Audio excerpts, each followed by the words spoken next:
The What to Next podcast helps you build a TBR of each your favorite books. In each episode, Lori and Maine interviews authors and book influencers to recommend books they loved for you to pick up today. If you're an avid reader, always looking for your next great read, then the show. Hi, Amy. Welcome to What to Next podcast. Thanks for having me. Super excited. So happy to have you here. Tell us a little bit about yourself. Okay, so I live in Adelaide, South Australia, so right down the bottom of the world, like almost literally. There's nothing between me and Antarctica but ocean. That's how bottom of the world I am. Oh, and I write under a couple of different names, but under the name Amy Barry, I write westerns, so historical romance westerns. Okay, so what was the source of inspiration? Like, what's the origin story for Western historical romance? I know it seems like weird. This is a really old school, romance genre that we have seen. It's seen its height in the 80s and 90s and 2000s, and then it's coming back, but it's it's an odd genre. Like, it's a weird thing, and I don't think I ever really realized how much I loved the westerns because I grew up in that old school era. So I was in high school when Joanna Lindsay was big and Lavelle Spencer, and there were so many of them back then. Catherine Anderson, who else was there? Elizabeth Lau. That whole old school kind of 90s era. So I used to read them a lot, and Joanna Lindsay and people like that would write in all different time periods, so Regency's westerns. And I don't think I realised how much I loved the westerns until I started writing historical romance and gravitated towards the westerns more than the others. So I have some unpublished manuscripts in other genres, but I just found the westerns so much fun. And I liked that the heroines were, that it's not about drawing rooms and balls and class systems, and they're not decorative or pretty in that way. They're just really active, particularly, I mean, not all of my heroines are, but there's a main character in the series called June Bugbee-Bride, and she definitely is, and I love her. And I just love how rough and raw it is, and I liked the outlook. And I think because I'm Australian and I'm from a state in Australia that was settled around the same time as the American West, and we have a very similar experience. We have, cattle, sheep, mining, had gold rushes, just like the US, and there was a lot of movement back and forth between the US and Australia in that time. So some of my ancestors actually were Irish who went to the US first and then came here. So I felt like it was very familiar to me in a way that like a Regency wasn't. Yeah. I love this. I love the idea like just a familiarity, and there's some parallels between Australian and the US and the Westerns, and like what life looked like in the Westerns. And like there's a resurgence with cowboys. Like people are loving the cowboys. People love cowboys. Love them. They're just like, oh my gosh, give me a cowboy. And I'm like, okay. Big city girl here. I'm like, I don't get it. I think there's also this longing, that we've had a rough few years, right? Yeah. It's been a rough time in the world, and there's this longing for like this simpler way of life. Like nature's a big thing in the Western, and the idea of everyone who during COVID was making sourdough, that is such a Western way of life, right? And cottagecore and that whole kind of leaning towards the cozy. I think that's visible in the Western too. I love this. So let's chat about marrying off Morgan McBride, which actually has one of those favorite Western tropes, mail order bride. Yeah, mail order brides. It is. It's a thing. I really loved the idea of giving it a twist. So I have a friend who people might know, Anne Gracie, the Regency writer, and we were talking at a conference one year about how much she loves mail order brides. And I remember thinking, I'd love to do something with that. And with this series, what you have is a younger sister named June Bugbee-Bride who has 4 older brothers. And she lives in the mountains with her 4 older brothers, and she's responsible for all the women's work. So she's only about 13, 14 when we meet her in the first book. And she just is like, we need a wife. Like, I don't want to do all this work. Like, I'm not your wife. And so she takes up to ordering these mail order brides without telling her brothers. But she also doesn't want to sell the poor wives the false bill of goods. So she decides to tell the truth about her brothers. And if you can imagine your little sister telling the truth about you, it makes for some fun. Oh my gosh. And so this is like we have Kid McBride, which is the first book in the Yep. series. And then we got Morgan. And then do we have any more books in the series or are we Yeah, getting hopefully. I'm still kind of thinking about it. I would love to do Bo next. The book ends with the setup for Bo's book, and it would be called The Seven Brides for Bo McBride, because he and Junebug get into a competition. So by this point, everyone's well aware of Junebug ordering up brides because she's done it twice before. And Bo decides he's going to order himself a bride, but Junebug thinks she can do it better. So they get into a bet about who's going to get the better bride. And Junebug's going to get a little bit worried. He picks too good a bride, so she's going to order 6 of them. So yes, there's constant chaos. So as a writer, this could be very interesting or it could be very difficult to come up with like 7 different characters. Yeah. You know? Yeah. And they're thinking, but it's fun. I mean, I think the main thing with the McBrides, they've gone forever. They're so much fun. Like I just love dropping into Bucks Creek in the world, and they're very entertaining. I would say they're a lot like farces, and they're a little bit bananas like the old school romances. Yeah. But with new school politics. Yes. New sensibilities of like old school bias but like 2023 sensibility. Yeah, exactly. Yeah. I love this. What kind of books do you tend to read? I read everything. I have to say, I just like I was looking around my room, thinking about it before. I just don't think I have a genre I stick to, and I think I don't read in my genre when I'm writing. So I did a literary studies, like an English degree. So I like love the classics, but I also love Stephen King and horror, and I love nonfiction and creative nonfiction and historical epics. So yeah, I kind of read constantly and read everything. And sometimes I'll have 2 or 3 books on the go if my mood's shifting around. I read on my Kindle and I read print. I'm running out of room for print, to be honest. I can barely get behind my desk because of all the books. It's a lot. Like it adds up. Like I ended up downsizing my book collection. It's all electronic now.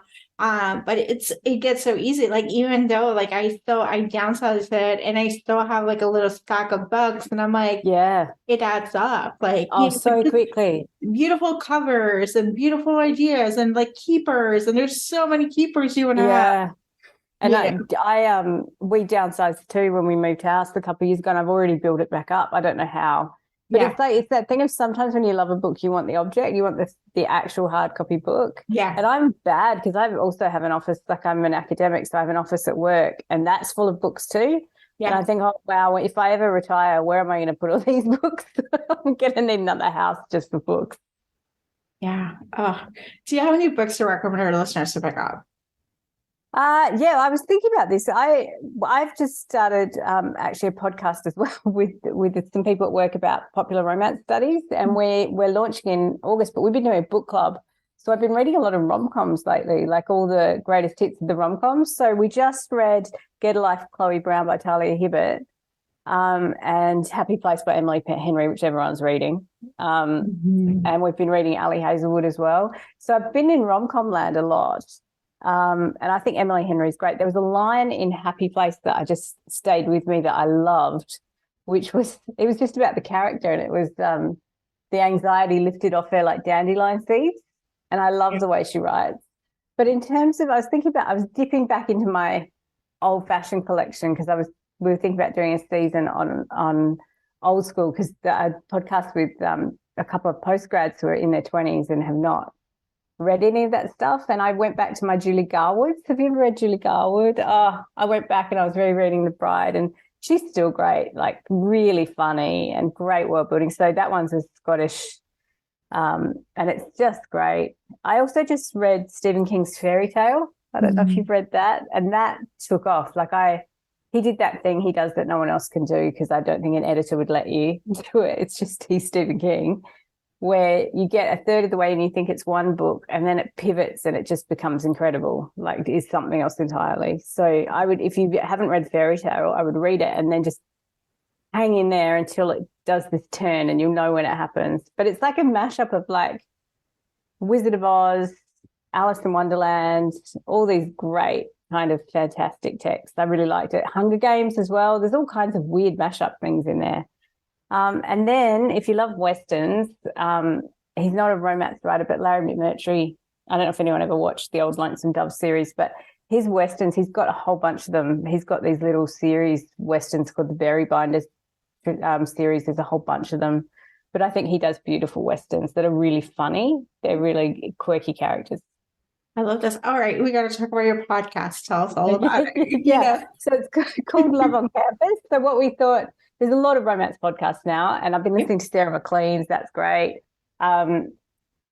But we thought what we'd like to do is talk about what romance looks like in a university setting, like what studying romance looks like. So it's me and then two of my postgraduate students, Kathleen Stanley and Georgia Nichols, and I'm Gen X. Kathleen's millennial and Georgia is Gen Z. And so we kind of talk about romance from that intersection of generation, because we all have really different ideas about love and sex, and it's just fascinating. I mean, not that we're representative of our whole generation, but it's just been really interesting because we argue a lot over the definitions of romance, which I find fascinating, like because there's so many different kinds of romance, and you come to it because you love it, but most people kind of sit in one corner of it and don't necessarily see the rest of it. I mean, you would know, you would talk to so many people. Yeah, I think it's fascinating to look at like how it shifts like perspective, when it started, like when did you get the first romance? Like some people were like hidden around, and like it was like hidden, and people didn't, like my parents did not know what I was reading, and it was like too early to like late bloomers who were just kind of like, hey, I just found a relief because I struggle with anxiety. Like that was my story. I struggled with anxiety, and I was what was your gateway romance?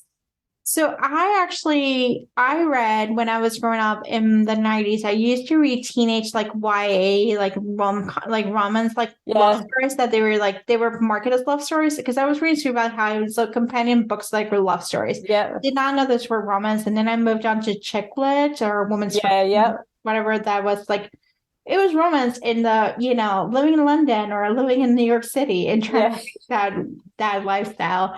But I didn't come to romance like as a romance reader until 2016. And it was through self-published books.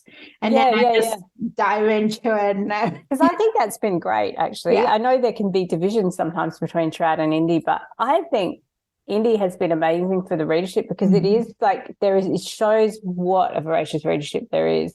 Yeah. And I think it lets you find kind of your passion and what you love. Yeah. I remember my gateway was really early. It was like those Sweet Valley High books. Do you remember them? Yeah, that's where I got. I really was reading Sweet Valley High. And like, and I read them now. I don't know if you read them before, after like 30 years, 20 I haven't. I've still got my whole collection in a suitcase. They are so cringeworthy. They're do not pass the test. They're not they're not wholesome like the Babysitter's Club. Like Babysitter's Club is like, oh, it's wholesome. You can feel. Oh no, these are like Jessica was mean. I know that. Like she's a bully. Her and was it Lila, her friend? They were like Lila, her friend, and they were like they had a deaf friend. Like the representation is cringeworthy. It's just so like bad. And then there was an overweight friend who didn't I was awful. Yeah, you couldn't go back. I still have them all in a suitcase somewhere, but I have not gone back for a reread. It was fascinating to read them, because I'm like, I had such fun memories of getting the latest book every month. Yeah, me too. Like, it's like, what was the next book it's gonna have? What was gonna happen? And I remember I'd go to Target, because they'd be at Target, and then also they would have like Joanna Lindsay, and all the historical blockbusters would be out, because Joanna Lindsay would have one out every 6 months. So I'd be there to get my Sweet Valley High, and then I migrated onto those kinds of historicals. And like you said, my parents would have no idea the content of those. No, my parents didn't know like what I was reading. They were like, oh, I was the only reader in my family, like my immediate family. My brother did not read. Like he read whatever like at school, but not personally, like it's a joy. Like it's a piece of joy. My parents did not. And so they were just kind of like, they just took me to the bookstore, and I'll just buy my like whatever I thought was there, like, in the YA section in the 90s, which is like comparison to YA section and now it's like a completely different world. Yeah, totally.